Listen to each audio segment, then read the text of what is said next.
There is a long-standing belief that war, despite the human cost, serves as an industrial stimulant. We point to the factories of World War II, where churning out tanks and aircraft supposedly created a massive, high-employment economic boom. Data from 115 modern conflicts tells a different story. Instead of a recovery, the average war triggers a 13% permanent collapse in national GDP. 10 years after the fighting stops, there is still no return to the previous growth trend. The economy remains trapped. While the physical damage to bridges and factories is visible to everyone, the lasting stagnation is driven by a breakdown in the internal systems that pay for reconstruction.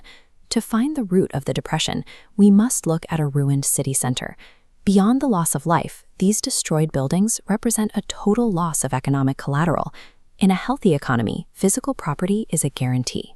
A business owner uses their warehouse as collateral to secure bank loans, allowing them to expand or hire new staff. When property is reduced to rubble, collateral vanishes. Banks suddenly hold massive risk with zero security. They respond by freezing all lending.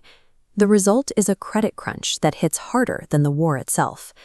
Domestic credit supply plummets by 22%, leaving the private sector without the capital required to rebuild. Without access to bank loans, the economy enters a permanent trap. Even if a business has the will to reconstruct, they are mathematically blocked from the funds needed to start the work. As the private sector freezes, the government enters its own crisis. Tax revenues completely disappear because the economy has stopped moving, yet the state must find more money for military spending.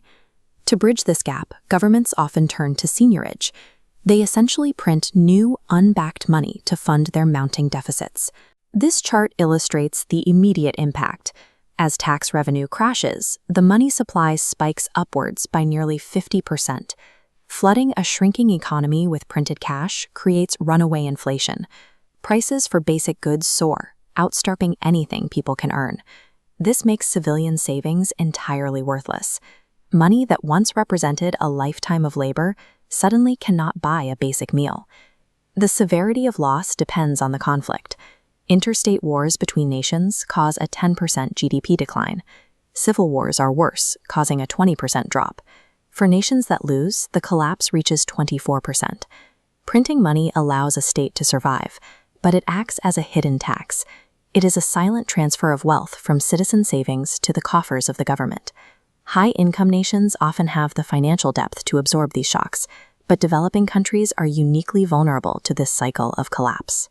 As inflation rages, the local currency loses its value on the world stage, often depreciating by as much as 2/3 against the US dollar. This creates a final, physical hurdle. To rebuild factories or power grids, a nation must import heavy machinery and specialized capital goods from abroad. With a worthless currency, the cost of these imports becomes impossible to pay. Reconstruction remains stalled, not for a lack of laborers, but for a lack of tools. The economic trap is complete: a 13% loss in output, frozen credit markets, and hyperinflation that prevents new investment. Foreign aid that focuses solely on rebuilding physical structures is often futile. A sustainable recovery requires fixing the banking and monetary systems first, because without credit, the tools to rebuild never arrive.